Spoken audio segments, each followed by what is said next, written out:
Hi, you guys already probably know me by now. I'm Jennifer, the writer and executive producer of Consume, and I'm standing here with the director, L.M. Harder.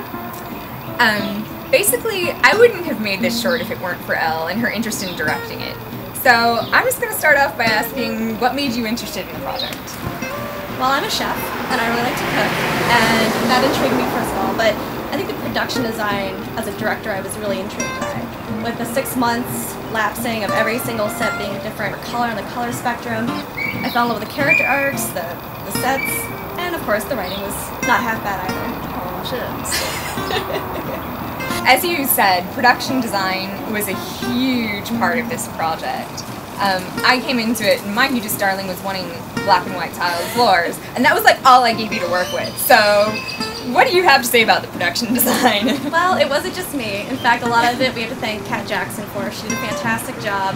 The only thing I really wanted to do was over the 6 months of the film, each scene is, a month, I wanted it to be different colors of the color spectrum. So really start really warm and go really cold.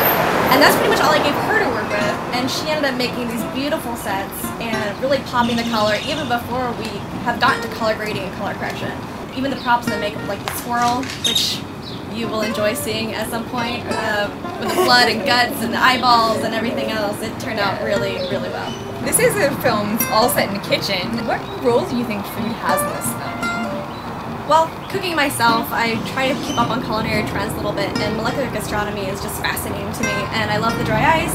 I love how they do seem like mad scientists when they're creating these concoctions that look disgusting, but they tell us they taste good, and I have my doubts, but it really does fascinate me, and we decided to take a step further. We kind of went an Anthony Bourdain route of bugs and weird things in jars, and what are those things, and guts, and people who claim they're appetizing, and we just took it to the extreme of what, we started with Paula Deen and we end with Anthony Bourdain, I guess. Anthony Bourdain on crack. Ooh, I like that. Paula Deen to Anthony Bourdain on crack. That's what you can expect to see when you watch Consume.